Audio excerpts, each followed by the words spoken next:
À l'époque baroque, voûtes et coupoles compliquent le travail des fresquistes. Le jésuite Andrea Pozzo peint la voûte de l'église Saint-Ignace à Rome, un trompe-l'œil d'une extrême complexité.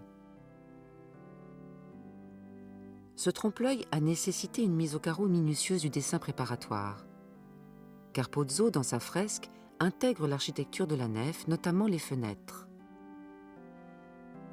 De même, il prolonge dans sa peinture piliers et colonnes de l'église selon une perspective rigoureuse. Pozzo nous donne ainsi une parfaite illusion d'une construction s'envolant haut dans le ciel. Cette peinture, qui doit être vue d'une zone précise de la nef, semble tomber lorsque nous nous déplaçons.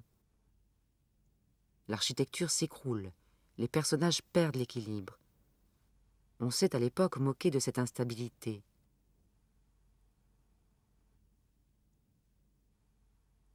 Pozzo, au contraire, démontrait la perfection de son travail, puisque l'illusion pouvait être absolument parfaite si on la considérait du lieu choisi par lui pour sa construction.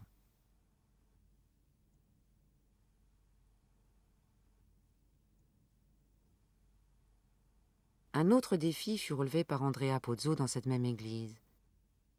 Un énorme dôme devait être élevé.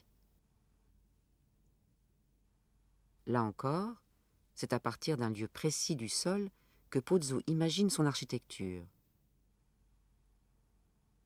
La lumière semble venir de fenêtres disposées autour d'une galerie supérieure et qui éclairent tout le dôme. Lorsque nous nous déplaçons, encore une fois, la belle architecture vacille.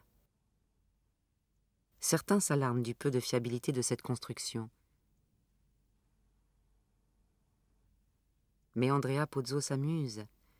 Il explique que nombre de ses amis se portent garant de la solidité de son architecture et que lui-même prendrait en charge la totalité des frais si d'aventure la coupole s'écroulait. En fait, cette construction est une toile peinte entièrement plane. Le trompe-l'œil est parfait. Tout n'est qu'illusion.